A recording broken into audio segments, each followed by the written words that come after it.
Pois bem, vamos nós aqui para mais uma aula de direito penal, de direito processual penal. Vamos nós aqui para mais uma aula de direito processual penal. Dando sequência, hoje nós vamos encerrar o tema Tribunal do Júri. Hoje nós encerramos o tema Tribunal do Júri. Já falamos a respeito daquela primeira parte, que é o sumário da culpa. Já falamos a respeito da formação da escolha de jurados. E agora nós vamos falar da instrução propriamente dita, de como se dá a instrução em plenário, como é que transcorre, qual é o trâmite processual do processo de júri, do processo dos crimes dolosos contra a vida, no tribunal do júri propriamente, no conselho, perante o conselho de sentença. Conforme eu já havia dito para vocês, inclusive nas nossas aulas anteriores sobre o júri ele é um procedimento muito regulamentado, ele é um procedimento muito formal, muito regulamentado. Talvez esse excesso de regulamentação seja em razão da sua formalidade, mas também em razão de que o júri ele é formado por juízes leigos, não é isso? Ele não é formado por juízes de direito, e por não ser só formado por juízes de direito, juízes técnicos, ele requer uma regulamentação muito maior, no sentido de tentar ali dar uma lisura, tentar aproximar o julgamento ao máximo da verdade dos fatos, e para que se faça justiça de maneira mais, como é que eu poderia dizer, de maneira mais técnica possível, realizado por juízes não técnicos. Daí o porquê possuir tanta regulamentação. Mas, enfim, vamos dar sequência aqui, vamos falar a respeito da instrução no plenário do júri. Em razão dessa extensa regulamentação, nós vamos, como já fizemos em aulas anteriores, vamos bater um papo aqui a respeito dos artigos que regulamentam, e desses artigos nós vamos extrair os significados. Vocês, caso queiram fazer qualquer questionamento, podem me interromper abrem o áudio e podem me interromper, podem fazer perguntas pelo chat, tranquilo? Vamos lá. Instrução em plenário, artigo 473.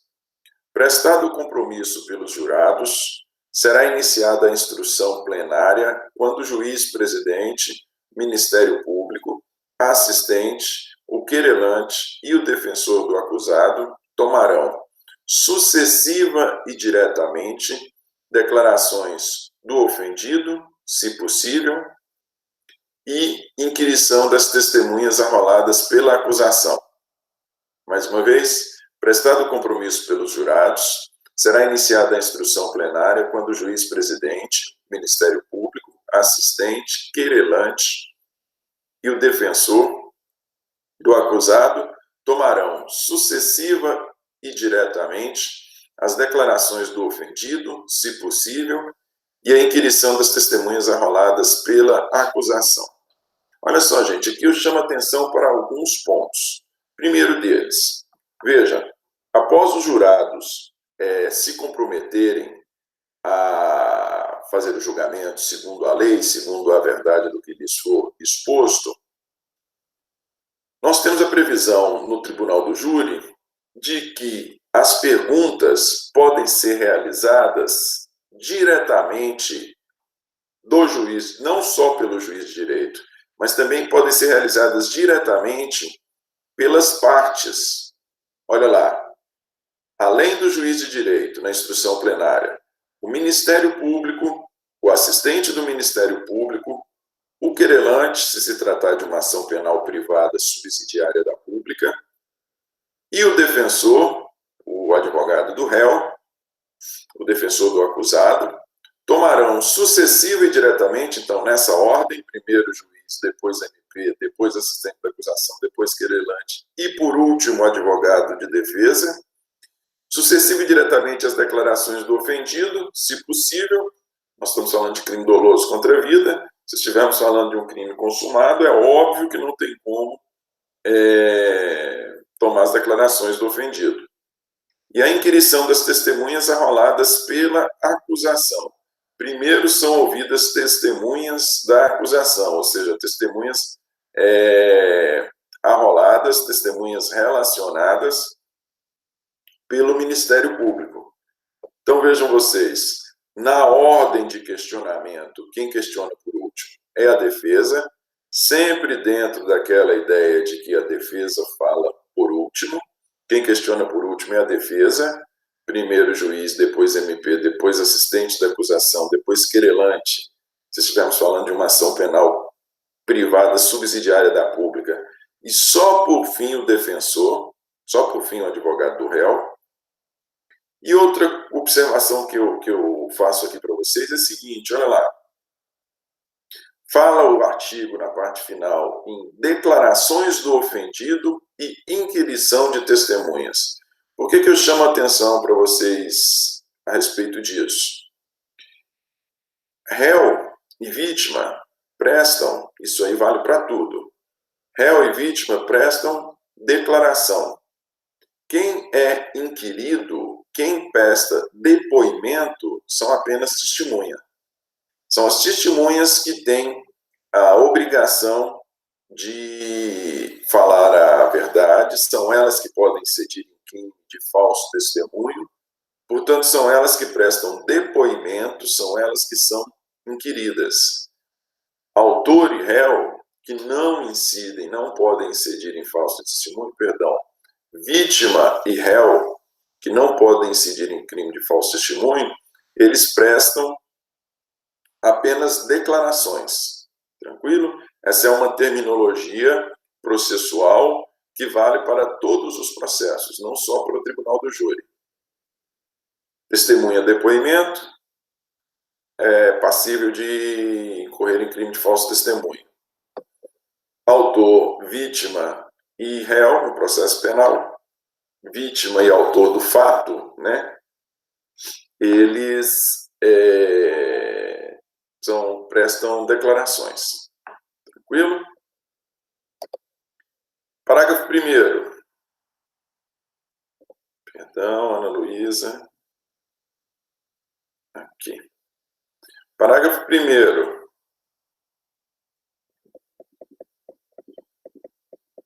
Parágrafo 1º. Para a inquirição das testemunhas arroladas pela defesa, o defensor do acusado formulará as perguntas antes do Ministério Público e do assistente, mantidos no mais a ordem estabelecida no artigo. Para a inquirição das testemunhas arroladas pela defesa, o defensor do acusado formulará as perguntas antes do Ministério Público e do assistente, mantidos no mais a ordem e os critérios estabelecidos neste artigo. Olha só, gente. Se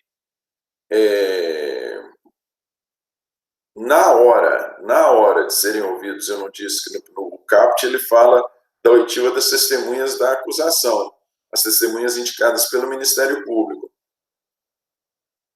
O parágrafo 1º, ele já se refere às testemunhas indicadas pela defesa, as testemunhas indicadas pela defesa, pelo réu. Como as perguntas são feitas de maneira direta, não é isso?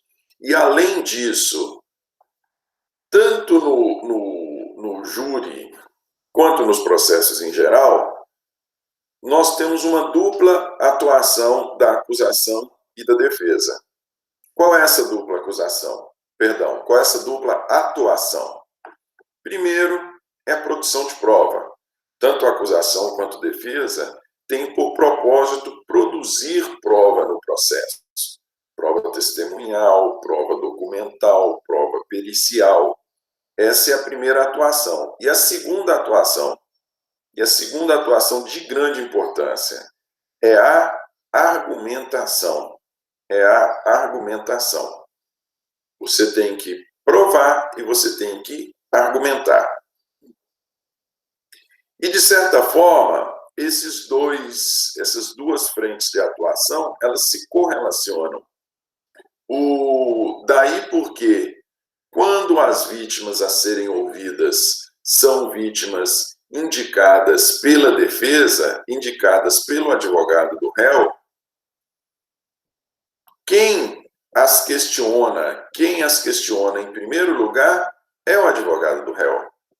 É o advogado do réu. Por quê? As testemunhas foram indicadas por ele, a linha defensiva a ser desenvolvida por ele, uma das linhas defensivas, porque ele não precisa trabalhar apenas com uma linha defensiva, uma das linhas defensivas trabalhadas por ele, podem necessitar, podem precisar da atuação ou do que for declarado pelas testemunhas indicadas por ele. Então, para que não tenha ali para que o Ministério Público, para que a acusação não possa queimar a prova, queimar no sentido de conduzi-la ou por meio de perguntas direcioná-la em outro sentido, a testemunha indicada pela defesa, o que a lei estabeleceu? Ora, quando a testemunha indicada pela defesa, o que a lei estabeleceu? Ora, quando a testemunha for indicada pela defesa, até mesmo com esse propósito de resguardar o direito de defesa, a formulação da tese da defesa e a exploração da testemunha segundo os propósitos da defesa, neste caso, a defesa fala antes da acusação. Então, nós temos, em primeiríssimo lugar, o juiz de direito, que vocês lembram que é na ordem, e aí, ao invés de irmos para o Ministério Público e para o assistente, nós vamos para a defesa. Depois do juiz, a defesa, e aí, na sequência normal, Ministério Público, assistente, querelante, tranquilo? Parágrafo 2º. Os jurados poderão formular perguntas ao ofendido e às testemunhas por intermédio do juiz presidente. Os jurados poderão formular perguntas ao ofendido e às testemunhas por intermédio do juiz presidente. Olha só para vocês verem que interessante. Os indicados no caput, mais uma vez, juiz, MP, assistente, querelante e advogado do réu, todos eles formulam perguntas diretamente às testemunhas e ao ofendido, as testemunhas e a vítima, né? Todos eles formulam perguntas diretamente. Já com relação aos jurados, que são os juízes leigos, nós não estamos falando de instrução em plenário, os jurados que integram o plenário, que são os juízes leigos, eles também podem fazer perguntas às testemunhas e à vítima. Porém, para que eles façam perguntas às testemunhas e à vítima, ao ofendido, eles não podem fazer as perguntas de maneira direta. Eles têm que triangular, eles têm que se valer da pessoa do juiz de direito, para que o juiz de direito, entendendo cabíveis os questionamentos formulados, para que o juiz de direito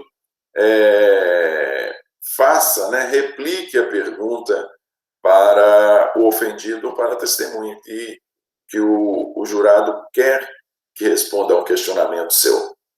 Tranquilo? Artigo 474.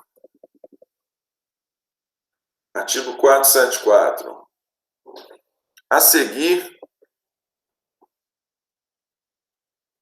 será o acusado interrogado, se estiver presente, na forma estabelecida no capítulo 3 do título 4 do livro 1 deste Código, com as alterações introduzidas nessa seção.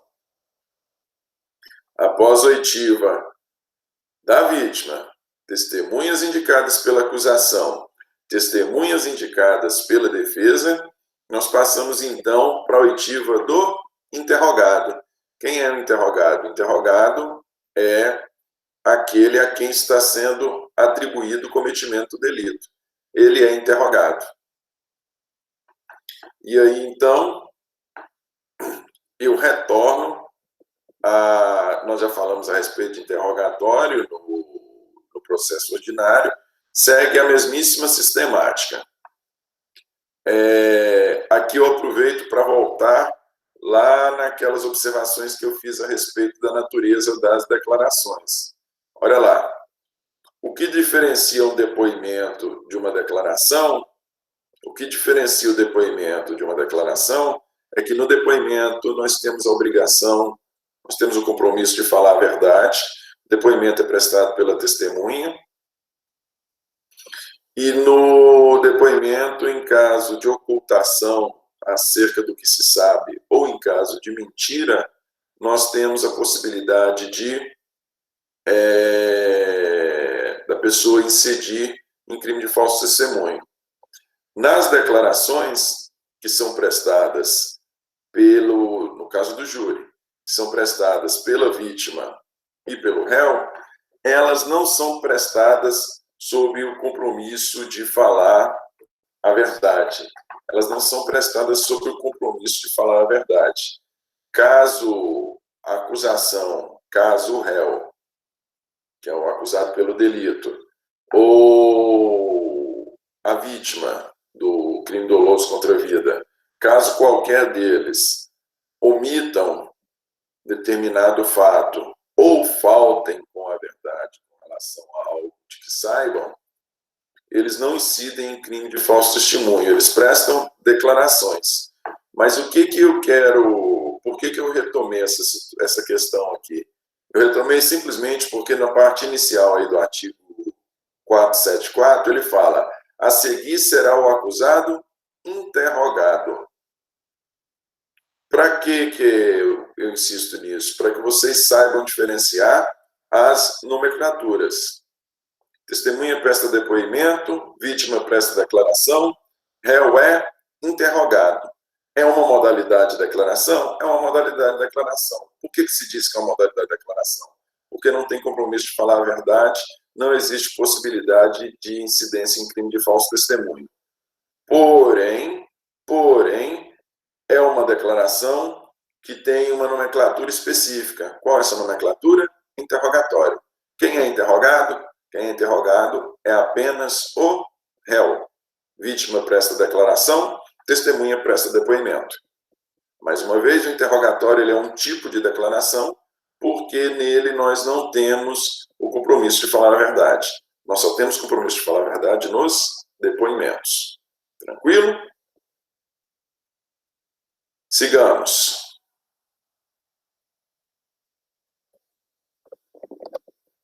Parágrafo 1º. O Ministério Público, o assistente, o querelante e o defensor, nessa ordem, poderão formular diretamente perguntas ao acusado. Então, a mesma coisa. MP, assistente, querelante e defensor. Nessa mesma ordem, poderão formular diretamente perguntas ao acusado. As partes formulam perguntas diretas. E, mais uma vez, vejam vocês, a defesa sempre falando por último. É na ordem estabelecida no parágrafo 1º. MP, assistente da acusação, querelante, que também é a acusação, no caso de ação penal privada subsidiária da pública, e defensor. Defesa sempre falando por último. Parágrafo 2º. Os jurados formularão perguntas por intermédio do juiz-presidente. Para os jurados, nós temos a necessidade da triangulação.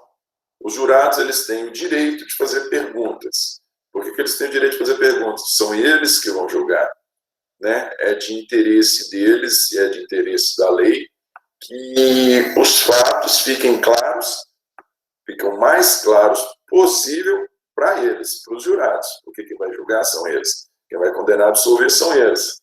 Então, é dado a eles o direito de fazer perguntas. A única observação com relação aos jurados é que, diferentemente das partes, diferentemente de acusação e defesa, ele não pode fazer pergunta diretamente ao acusado. Ele faz a necessária triangulação. Ele indica a pergunta para o juiz, entendendo a pergunta pertinente, ele faz o questionamento para o juiz de direito, o juiz de direito, entendendo o questionamento pertinente, faz a repergunta desse questionamento para o réu, para que ele possa responder. Beleza? Parágrafo 3º. Tem algum questionamento aqui? Isso, Eloy. Isso, Eloy, exatamente. O réu é interrogado, a vítima presta declaração e a testemunha é inquirida. E a testemunha, que é inquirida, o termo de depoimento, a declaração prestada pela testemunha é chamada de depoimento. Depoimento. A testemunha ela é inquirida e presta depoimento. Ela não presta declaração. Interrogatório é somente do réu. É exatamente isso.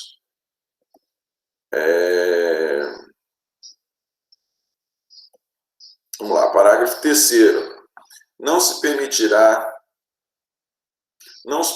o uso de algemas no acusado durante o período em que permanecer o plenário do júri, salvo se absolutamente necessário à ordem dos trabalhos, a segurança das testemunhas ou a garantia da integridade física dos presentes. Olha lá para vocês verem que interessante. Aqui nós temos a proibição do uso de algemas no plenário do júri. Isso é uma situação, assim, relativamente fácil da gente entender, né, gente? A não ser que seja necessário, como consta aí, necessária a ordem dos trabalhos.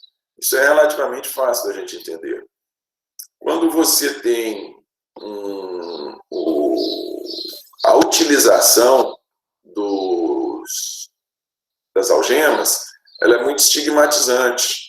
Você já parte do princípio, bom, quem está algemado já carrega sobre si uma culpa imensa, né? Você culpa no sentido de responsabilidade, de responsabilização, não culpa elemento volitivo. A carrega sobre si, aquilo ali é uma pré-sentença condenatória. Então, mais uma vez, nós estamos diante de juízes leigos. O júri, que é quem tem essa possibilidade de condenar ou absolver, o júri é um juiz leigo. Então, convém que todas as circunstâncias que sejam dispensáveis, que todas as circunstâncias dispensáveis, todos os fatores, todas as condutas dispensáveis, que elas sejam adotadas de forma a não influenciar no ânimo do jurado. O que o jurado tem que se pautar é sobre as provas produzidas, sobre os argumentos trazidos no plenário de júri. Se ele questões outras, como, por exemplo, uma possível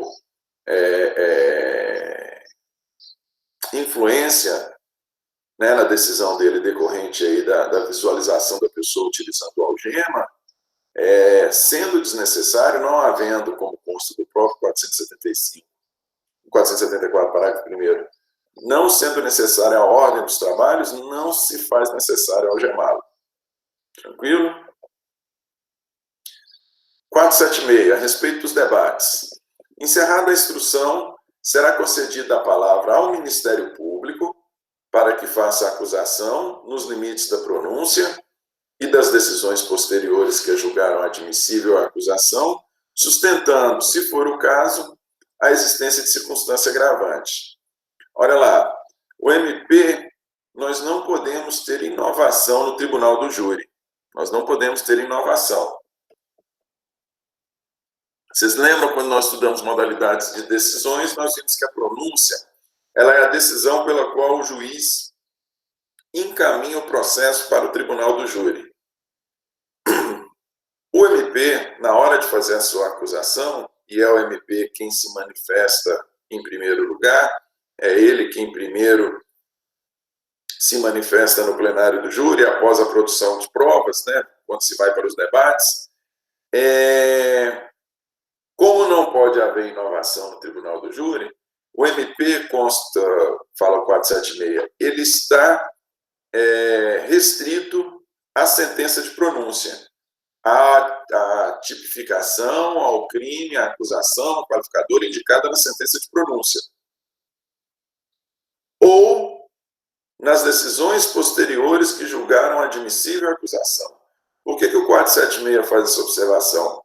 Porque o réu pode ter sido impronunciado, pode ter ocorrido uma desclassificação, pode ter ocorrido uma absolvição sumária.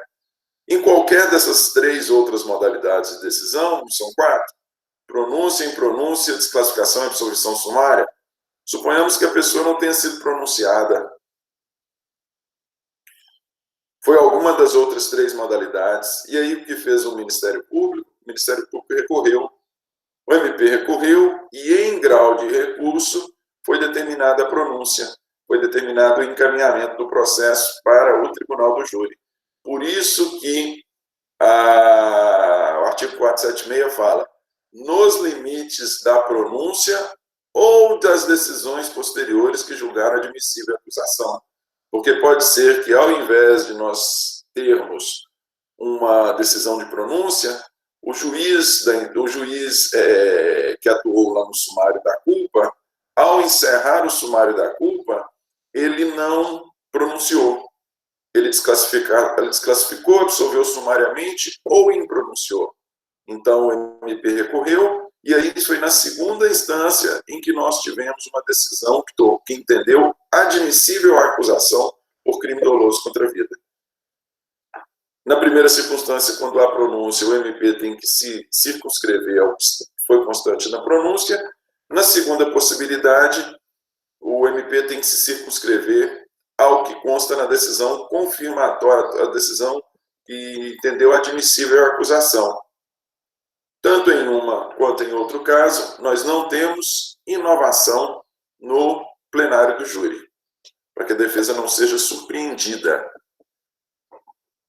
Professor, eu não entendi isso agora que o senhor falou. O senhor poderia repetir, por gentileza? Sim. O que acontece? Olha lá. Vou ler o artigo para vocês. Olha aí. Encerrada a instrução... Espera aí um pouquinho. Aluno aqui. Encerrada a instrução... Vou colocar o mais alto aqui o som do notebook. Vamos lá. Encerrada a instrução, será concedida a palavra ao Ministério Público, primeiro quem fala é o MP, que fará a acusação nos limites da pronúncia ou das decisões posteriores que julgaram admissível a acusação. Vamos pensar comigo. Ao final do sumário da culpa, nós temos 4 modalidades de decisão. Pronúncia, já estudamos isso. Pronúncia, impronúncia, absolvição sumária ou desclassificação. Qual é a decisão que encaminha o processo para o plenário do júri? É a pronúncia. Beleza? O que nos diz a primeira parte, a primeira parte dessa segunda parte do 476? Ela fala que ela diz, quem vai falar primeiro é o Ministério Público e a acusação vai ser feita, primeira parte, nos limites da pronúncia. Então, se a pessoa já tiver sido pronunciado, o juiz sentenciante lá do sumário da culpa, ele pronunciou, se ele pronunciou, foi encaminhado para o júri, a acusação, o Ministério Público, ele vai se limitar à pronúncia. Ele não vai poder inovar. Quando eu digo que ele não vai poder inovar, é o seguinte, suponhamos que a instrução foi toda, no final da pronúncia foi por homicídio simples. O Ministério Público não pode, na hora do plenário do júri, defender a tese do homicídio qualificado por motivo fútil.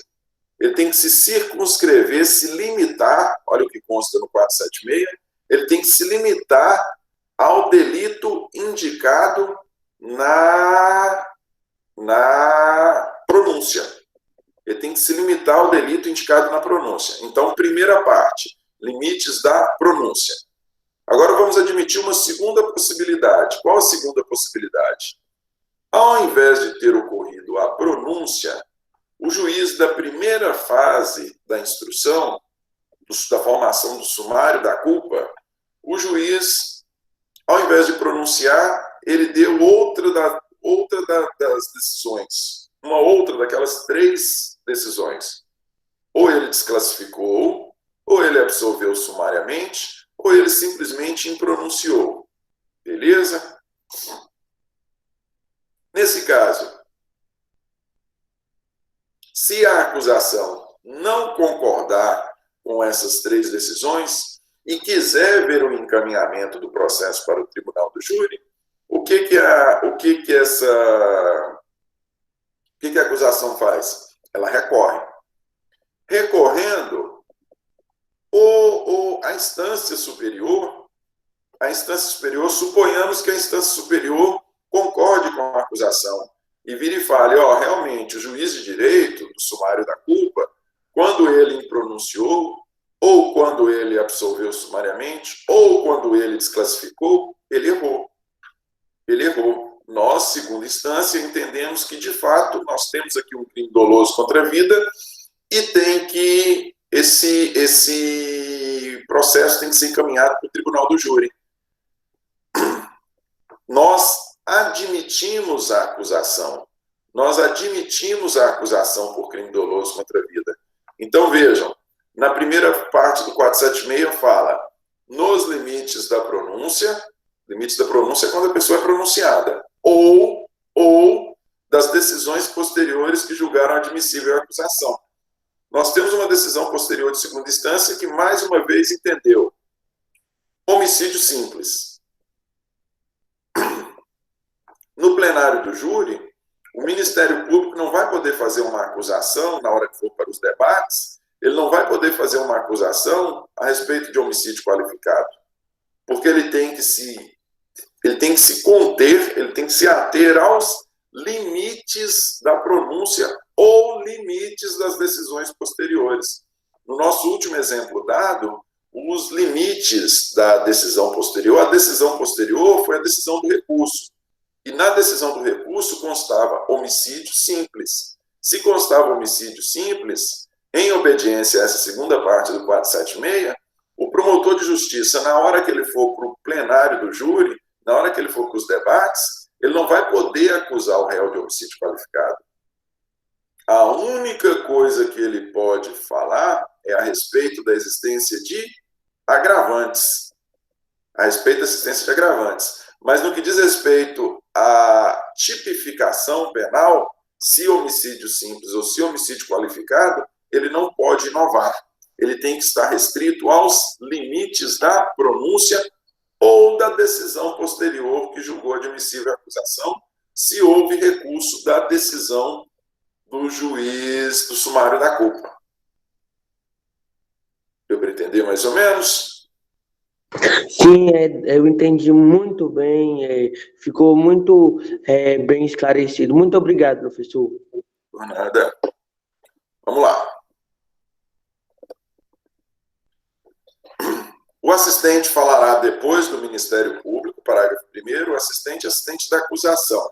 Ele fala depois do MP. Primeiro fala o Ministério Público, depois fala o assistente da acusação.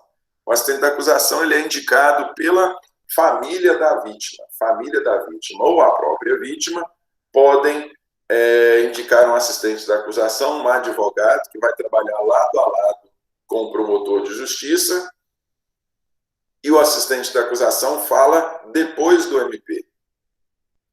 Parágrafo 2º.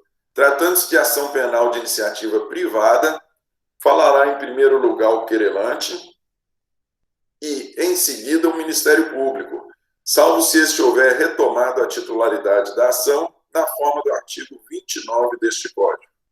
Vocês estudaram a ação penal no semestre passado. Nós sabemos que existe uma modalidade de ação penal. Os crimes dolosos contra a vida, via de regra, eles são todos de ação penal pública. Todos eles, quem tem a titularidade para a propositura da ação, é o Ministério Público. Porém, pode ser que o Ministério Público não atue no prazo estabelecido em lei para ele e a vítima ou a família da vítima proponha uma ação penal privada, por meio de advogado, uma ação penal privada subsidiária da pública, uma ação penal privada no lugar da ação penal pública, porque o MP demorou a trabalhar. Neste caso, se a ação penal privada, se a ação penal for privada, primeiro não vai falar o MP. Quem vai falar em primeiro lugar é o querelante, ou seja, o advogado indicado pela vítima ou pela família da vítima. E só na sequência vai falar o Ministério Público. Exceto se, está na parte final do parágrafo 2º, exceto se o Ministério Público retomou a titularidade da ação. O artigo 29 do Código de Processo Penal, ele indica como é essa retomada. Se o Ministério Público, que num primeiro momento estava na posição de coadjuvante, ele não estava ocupando o papel principal na ação. Quem estava ocupando o papel principal na ação foi o querelante. Foi a família da vítima ou a vítima que indicaram um advogado. Era ele que estava ocupando o papel principal. Na ação penal privada subsidiária da pública, quem ocupa o papel principal é um advogado nomeado pela família ou pela vítima. Quando o MP retoma a sua posição de titular, a sua posição de ator principal, deixa a posição de coadjuvante, neste caso, nós voltamos à ordem natural das coisas. E qual é a ordem natural das coisas? Primeiro fala o MP, para depois falar o assistente da acusação. Beleza? Parágrafo 3º. Fim da acusação, terá a palavra a defesa. Encerrada a acusação, passa-se então a palavra para a defesa, que é feita por meio do advogado do réu. Parágrafo 4º. A acusação poderá replicar e a defesa treplicar, sendo admitida a reinquirição de testemunha já ouvida em plenário. Então, vejam vocês, primeiro fala a acusação, depois fala a defesa, e entendendo necessário, querendo, a acusação pode replicar, ou seja, ela novamente se manifesta após a defesa, e após a réplica nós teremos a tréplica da defesa. Então vejam, primeiro se manifesta a acusação, depois se manifesta a defesa. A depender do que foi trazido pela defesa, ou entendendo necessário, o MP que havia se manifestado em primeiro lugar, realiza a réplica. Após a réplica do Ministério Público, nós temos a tréplica, que é feita pela defesa. A defesa havia se manifestado em segundo lugar, agora vai se manifestar em quarto lugar. Tranquilo? Vejam vocês que a defesa sempre fala por último. Na primeira fase dos debates, ela falou por último. Na segunda fase dos debates, ela também falou por último. Vamos lá. E caso haja interesse, nós poderemos ter aí novamente a oitiva de testemunhas.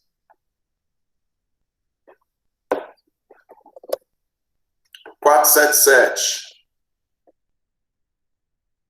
O tempo destinado à acusação e à defesa será de 1h30 para cada e de 1 hora para a réplica e outro tanto para a tréplica. Então, a primeira manifestação, nós temos possibilidade aí de 4 manifestações, 2 da acusação e 2 da defesa. A primeira manifestação, tanto da acusação quanto da defesa, pode ser realizada por um período de até 1h30, e a segunda manifestação, tanto da acusação quanto da defesa, pode ser realizada num período de até 1 hora. Beleza? Vocês vejam que é bastante instrutivo, alguns pontos têm alguma complicação, mas outros são bastante claros. Parágrafo 1º. Havendo mais de um acusador ou mais de um defensor, combinarão entre si a distribuição do tempo que, na falta de acordo, será dividido pelo juiz-presidente de forma a não exceder o determinado neste artigo. Se nós temos Ministério Público e assistente da acusação, Ministério Público e o advogado indicado pela vítima, família da vítima, eles terão que dividir entre si a 1h30, que é o período inicial para a primeira manifestação, e a 1 hora para a réplica. Eles têm que dividir entre si. Da mesma forma, se o réu tiver 2, 3 advogados, eles também têm que dividir entre si. Havendo mais de um acusado, o tempo para acusação e defesa será acrescido de 1 hora. O tempo para acusação e a defesa será acrescido de 1 hora e elevado ao dobro o da réplica e da tréplica, observado o parágrafo 1º deste artigo. Então, olha lá, se nós tivermos mais de um acusado, nós teremos o acréscimo de 1 hora no tempo. E vejam vocês que nós não estamos falando aí, o parágrafo 2º, ele não nos dá margem a entender que é 1 hora para cada novo acusado. Se tivermos 5 acusados, seriam 5 horas. Se tivermos 5 acusados, seriam, para a primeira manifestação, 1h30 mais 4, seria 5h30. Não. O parágrafo 2º ele não nos dá a entender isso. Ele nos dá a entender que, havendo mais de um acusado, nós teremos o acréscimo de 1 hora e teremos o dobro do período para a réplica e para a tréplica. Não é isso? Se nós tivermos mais de um acusado. Mais de um acusado. É importante dizer aqui, gente, que esse acréscimo de tempo vale tanto para a acusação quanto pela defesa. Por mais que nós tenhamos mais de um acusado, daí você pensar, nós precisamos então da ampliação do direito de defesa, né? Então quem precisa de mais tempo é a defesa. Nós temos mais de um acusado, não. Esse acréscimo de tempo é tanto para a acusação quanto para a defesa. É óbvio que se nós temos a participação de mais de uma pessoa, se nós temos a participação de muitas pessoas, esse período, o fato ele é um fato mais complexo, então ele requer um melhor detalhamento para o júri. Não se esqueçam que o júri ele vai decidir em plenário, como nós vamos falar aqui logo na sequência, e ele não é igual ao juiz de direito que tem tempo para decidir ou que tem um conhecimento prévio dos fatos. Professor, Sim. eu não entendi isso que o senhor falou, que tem o dobro do tempo, e aí tem 1 hora a mais. Nas duas falas, tanto do Ministério Público quanto da defesa, terá 1 hora a mais? Exato. Qual é a regra? A regra é 1h30 para a acusação, 1h30 para a defesa, nas 2 primeiras manifestações. Na réplica e na tréplica, que são as 2 manifestações seguintes, 1 hora e 1 hora. Tranquilo, né? 1h30, 1h30, 1 hora e 1 hora. Nas 2 manifestações, nas 2 últimas manifestações. O que o parágrafo 2º nos diz? Eles falam, se tiver mais de um acusado, o que nós teremos? Se tiver mais de um acusado, nós teremos o acréscimo de 1 hora para a primeira manifestação, ou seja, ao invés de ser 1h30, passa a ser 2h30. E na réplica? A réplica, ao invés de ser 1 hora, ela passa a ser 2 horas, que será o dobro do tempo destinado para a réplica e para a tréplica. Qual é o tempo original? O tempo original é 1 hora, então o dobro, 2 horas. E com relação à primeira manifestação? A primeira manifestação, qual é a regra? 1h30. Vai ser acrescido de 1 hora, vai passar de ser 1h30 para 2h30. Então, havendo mais de um acusado, 2h30 para a acusação e para a defesa, nas primeiras manifestações. Nas últimas manifestações, 2 horas para um, 2 horas para outro. Tranquilo? Muito obrigado, professor. Nada. 478. Durante os debates, as partes não poderão, sob pena de nulidade. Durante os debates, as partes não poderão, sob pena de nulidade, fazer referência, 1. À decisão de pronúncia, às decisões posteriores que julgaram admissível a acusação, ou à determinação do uso de algemas como argumento de autoridade para beneficiarem ou prejudicarem o acusado. Pode parecer uma coisa boba, gente, mas, mais uma vez, nós estamos falando de juízes leigos. O inciso 1, ele nos diz que tanto a acusação quanto a defesa, na hora da sua argumentação, eles não vão poder fazer referência nem à sentença, decisão de pronúncia, que foi a que encaminhou o processo para o tribunal do júri, ou às decisões posteriores. Nós acabamos de falar dessas decisões posteriores, que é quando há recurso e a pronúncia, o encaminhamento, só vem a ser realizado pela segunda instância. Então, nos debates não pode ser feito referência à pronúncia, nem essas decisões que julgaram admissível a acusação, ou nem mesmo a decisão, a determinação para o uso de algemas. Por que não pode ser feito referência a isso? Seja para beneficiar ou para prejudicar o acusado. O que importa são os fatos. Para julgamento, o que importa são os fatos. Ao se fazer referência à pronúncia, decisão posterior confirmatória, ou o motivo que justifica o uso de algemas, tanto a acusação quanto a defesa, eles podem estar influindo de maneira não querida pela lei no ânimo dos jurados. Porque, imaginem vocês, se você, que é nós somos técnicos, né? Vocês imaginam vocês, se uma corpo de jurados não técnico, na hora de argumentar, a defesa ou a acusação pega o processo na mão, a acusação pega o processo na mão e fala aqui, ó, em dezembro de 2019, o juiz de direito determinou o processo para encaminhamento sobre o tribunal. Vou ler aqui a decisão de pronúncia para vocês. Consta aqui, ó. As provas constantes nos autos indicam que o réu cometeu um homicídio qualificado por motivo fútil. Os jurados, eles não sabem fazer a distinção. Ele não sabe fazer a diferenciação e não tem a obrigação de saber, porque eles não são técnicos, qual a diferença entre uma sentença condenatória e uma sentença de pronúncia. Se ele se virar e utilizar como argumentação a pronúncia, a decisão de pronúncia, virar para ele e falar assim, peraí, se o juiz, que é juiz de direito, que é técnico, já virou na decisão aí e falou que a pessoa cometeu um homicídio qualificado, quem sou eu para falar que ela não cometeu?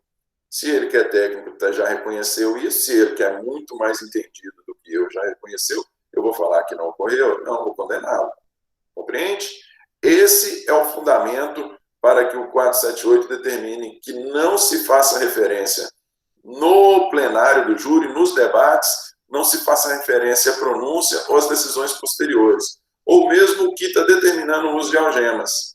Ele vai falar, olha, se constar do processo que a pessoa o juiz determinou o uso de algemas porque o réu é muito violento, ou porque o réu, em audiências anteriores, lá no sumário da culpa, ele fez uma ameaça pública às testemunhas. Ele avançou ele causou confusão no sumário da culpa, nas audiências do sumário da culpa. Ele causou confusão. Então, para ele não causar confusão no plenário do júri, ele foi algemado. O uso da algema, ele é só para possibilitar o julgamento. Ele não é uma condenação. E ele não pode ser utilizado como argumento para condenação. O que interessa para condenação ou absolvição são os fatos. Beleza? Inciso 2. O silêncio do acusado ou a ausência de interrogatório por falta de requerimento, durante os debates, não poderão, sob pena de nulidade, fazer referência ao silêncio do acusado ou à ausência de interrogatório por falta de requerimento em seu prejuízo. Então, se a pessoa permaneceu calada lá no sumário da culpa, não pode ser feito referência ao exercício desse seu direito, porque o permanecer em silêncio para aquele que está sendo acusado de cometimento de crime é um direito, a pessoa tem o direito de permanecer em silêncio. O exercício desse direito não pode ser referido nos debates como um fator negativo em prejuízo do réu. O exercício de um direito, qual o direito? De se permanecer em silêncio. O réu tem o direito de permanecer em silêncio perante a polícia, ele tem direito de permanecer em silêncio perante o juiz de direito, inclusive. Se ele se silenciar,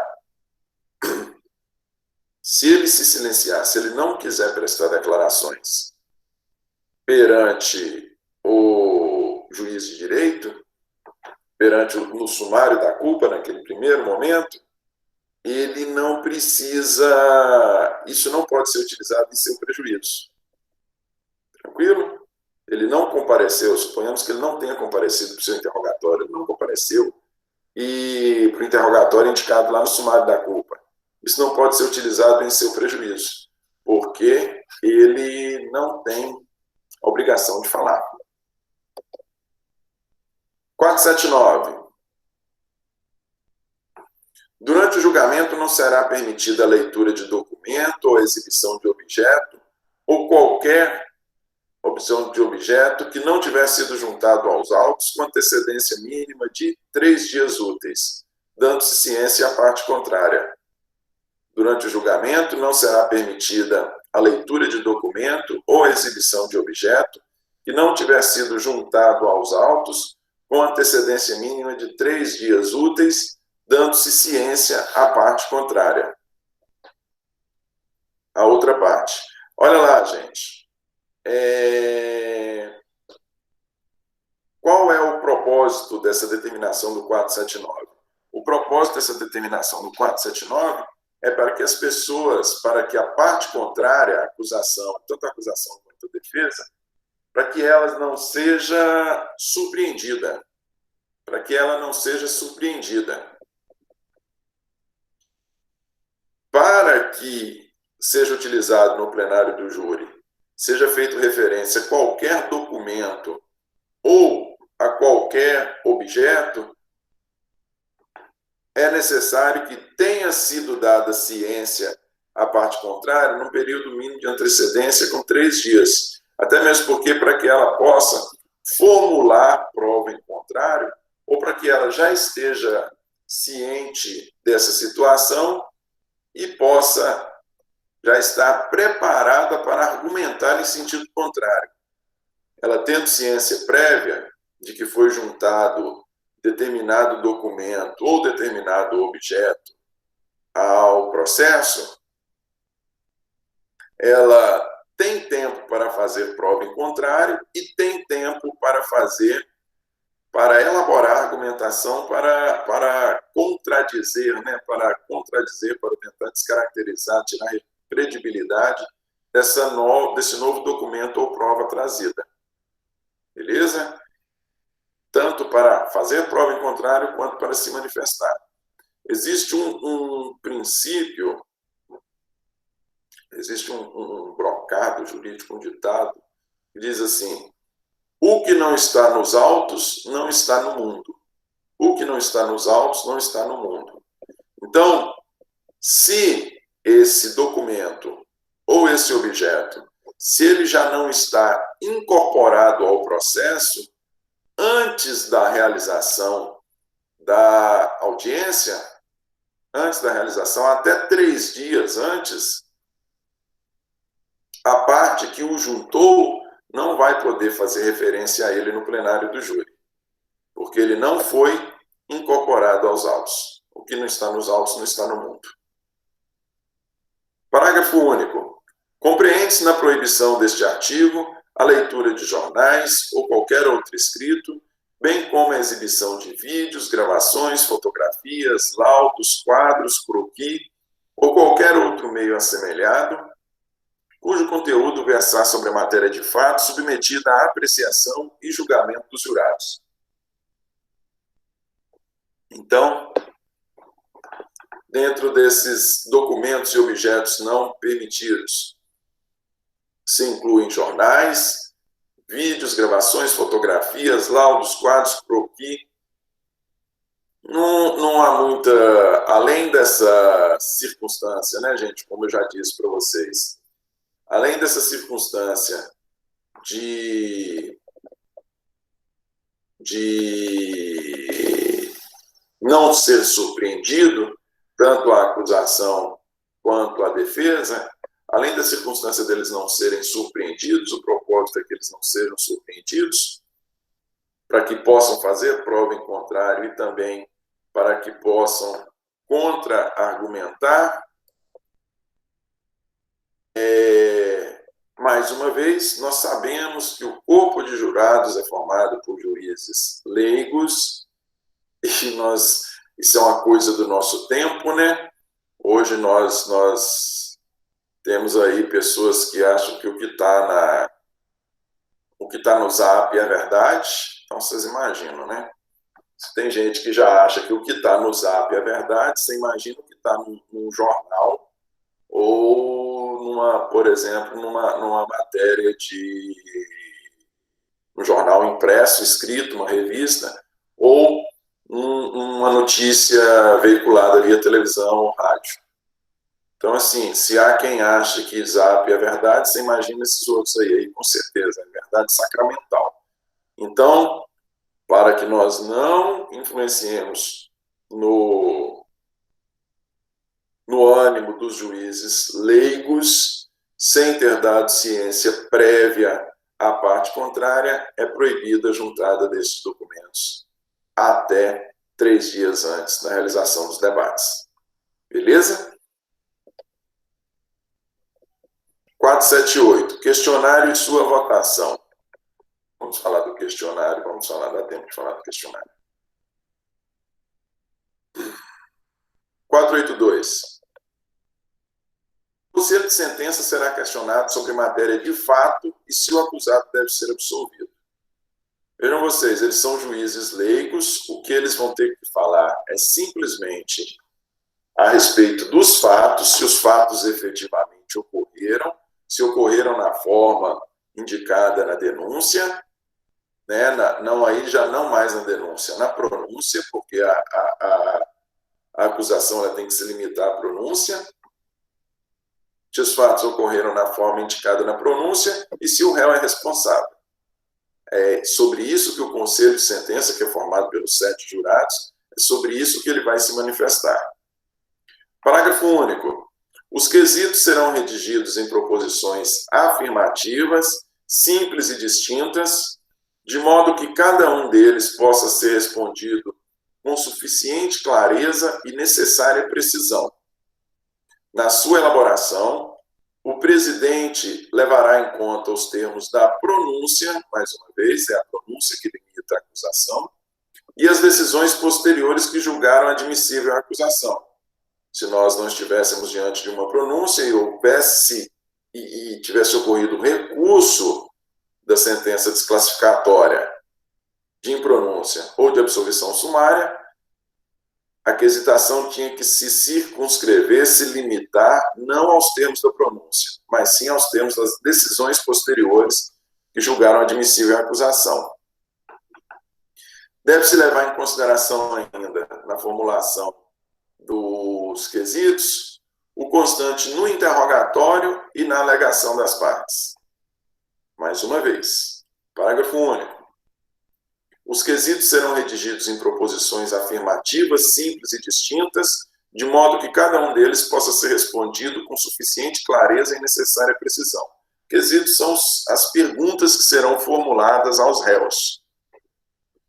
Na sua elaboração, na elaboração dos quesitos, o presidente levará em conta os termos da pronúncia, a pronúncia que houve encaminhamento, que indicou o crime doloso contra a vida, ou das decisões posteriores que julgaram admissível a acusação, se o encaminhamento foi em função de decisão de instância superior, interrogatório e das alegações das partes.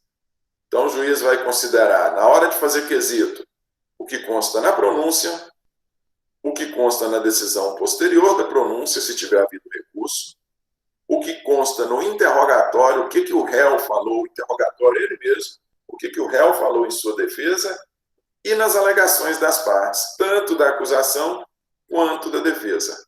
O juiz vai levar em consideração esses três, né?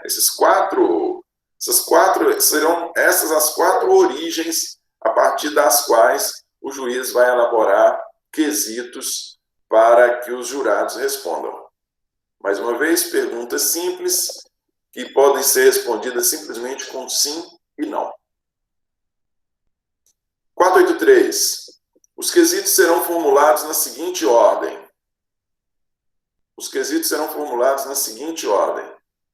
Indagando sobre 1. A materialidade do fato. 2. Autoria ou participação. Materialidade do fato é prova de que o fato efetivamente tenha ocorrido. Não é? Se nós estivermos falando de um homicídio cometido mediante disparo de arma de fogo, o que indica a materialidade do fato? É o laudo de corpo, o auto de corpo de delito, indicando que na região torácica foram efetuados 5 disparos. Houve 5 perfurações compatíveis com o disparo de arma de fogo. Isso é materialidade. Então, eles vão ser questionados sobre a materialidade. O que isso quer saber? O primeiro questionamento, então, houve o cometimento de um crime de homicídio? Nós temos prova do cometimento de um crime de homicídio? Segundo questionamento, inciso 2, sobre a autoria ou participação. Se pergunta, o pronunciado, o réu, ele foi autor do fato? Ele foi partícipe do cometimento do fato? Inciso 3, se o acusado deve ser absolvido. Terceira pergunta, então. Se apesar de ter cometido o delito, o delito ocorreu? Sim. O pronunciado foi autor? Sim. Terceira pergunta. Apesar do delito ter ocorrido, né? São sempre perguntas simples. Aí a terceira pergunta. O acusado deve ser absolvido? E aí a defesa, mais uma vez, o jurado concede sentença, sim ou não. A absolvição pode ter sido sob fundamento de presença de legítima defesa, ou qualquer outra excludente de ilicitude que, por mais que o fato tenha ocorrido e por mais que a pessoa seja autora, a isentam de responsabilidade. Inciso 4. Se existe causa de diminuição de pena alegada pela defesa. Pode ser que a defesa, no curso, quando se manifestou, tenha alegado alguma causa de diminuição de pena. E aí o corpo de jurados é questionado a esse respeito. Inciso 5. Se existe circunstância qualificadora ou causa de aumento de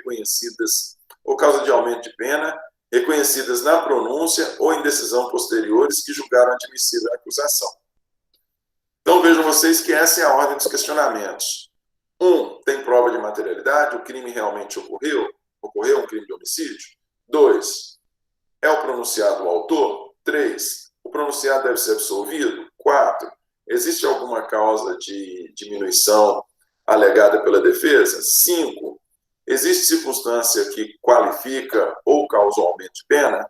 São essas as 5 perguntas. É nessa ordem que devem ser formulados os quesitos. Não necessariamente tem que ser apenas os quesitos não tem que ser necessariamente em número de 5, mas é nessa ordem que devem ser formuladas as perguntas.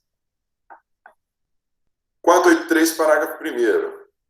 A resposta negativa de mais de 3 jurados a qualquer dos quesitos referidos no inciso 1 ou 2 deste artigo encerra a votação e implica na absolvição do acusado.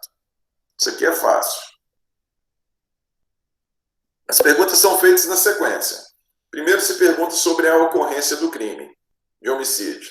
Depois se pergunta a respeito de autoria ou participação.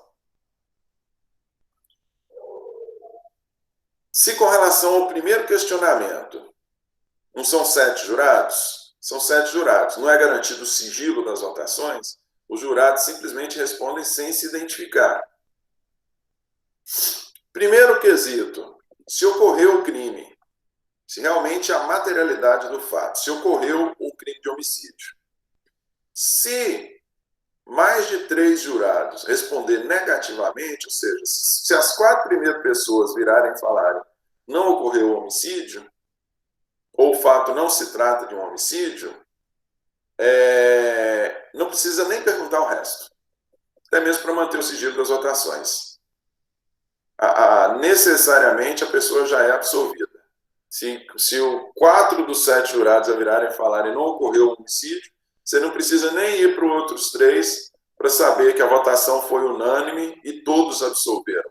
Basta os 4 primeiros numa situação como essa. Se os 4 primeiros, no exemplo nosso dado aí, se os 4 primeiros virarem e falarem que não ocorreu o crime, nem se julga, nem se dá sequência à votação. Ou segunda possibilidade, se na primeira pergunta virou e falou não, realmente ocorreu o crime. E aí nós vamos para a segunda pergunta a respeito da autoria ou participação. E aí pergunta, ocorreu um crime de homicídio? Sim, ocorreu. Questionamento 2. O pronunciado foi autor ou partícipe no crime? Se mais de 3 pessoas, se 4 pessoas já responderem assim, não, ele não foi autor nem partícipe. Se 4 pessoas já responderem ele não foi autor nem partícipe, nem se olha a resposta das outras 3. Exatamente para garantir o sigilo das votações, porque se nós soubermos que os 7 votaram no mesmo sentido, o sigilo não vai ter sido mantido. Não é? E se 4 das pessoas já virarem e falarem que ele não é autor nem partícipe, você não precisa nem votar os outros quesitos, porque ele já está absolvido. Tranquilo? Parágrafo 2º. Respondidos afirmativamente por mais de 3 jurados, os quesitos relativos ao inciso 1 e 2, ou seja, se eles disserem sim, ocorreu o crime, e sim, o pronunciado é autor ou partícipe, será formulado o quesito com a seguinte acusação, que aí nós já temos a previsão, com a seguinte redação, aí nós já temos a previsão, a própria lei indica a forma como deve ser elaborado o quesito. Esse terceiro quesito, a pergunta, você veja que são perguntas afirmativas, sempre afirmativas. Consta do parágrafo 2º. Qual a redação do quesito? O jurado absolve o acusado? Por mais que tenha ocorrido o crime, por mais que tenha sido ele autor, você o absolve? Resposta simples, sim ou não. Parágrafo 3º. Decidindo os jurados pela condenação, o julgamento prossegue, devendo ser formulado quesito sobre.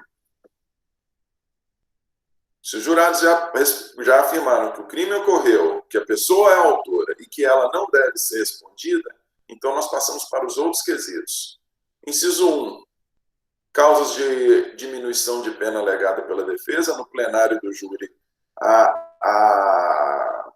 como eu disse para vocês, a sentença, aos jurados, a defesa, ela não tem que seguir apenas uma linha. Ela pode seguir a linha defensiva. A primeira das linhas defensivas é a absolvição. Não, meu cliente deve ser absolvido. Ou porque o fato não ocorreu, ou porque ele não foi o autor. Agora, se vocês entenderem que meu cliente deve ser absolvido, se vocês entenderem que o réu deve ser condenado, se vocês entenderem que ele deve ser condenado, está presente aqui esta causa de diminuição de pena. Eu vou demonstrar para vocês que ocorreu esta causa de diminuição de pena. Então, se o jurado não absolver, o quarto questionamento que se faz é a respeito de causas de diminuição de pena alegados pela defesa no plenário do júri. Inciso 2, circunstância qualificadora ou causa de aumento de pena reconhecidas na pronúncia ou em decisões posteriores que julgaram admissível a acusação. Então, o último questionamento que se faz é a respeito de qualificadoras e causas de aumento indicadas na pronúncia ou nas decisões posteriores. Vejam vocês, mais uma vez, que o Ministério Público não pode inovar. Ele não pode inovar e trazer uma qualificadora para o plenário e depois essa qualificadora ser votada. Ele não pode trazer para o plenário uma qualificadora não indicada na pronúncia, e ele não pode, e o juiz de direito não pode submeter à votação uma qualificadora que não seja constante na pronúncia, ou em decisão posterior, né?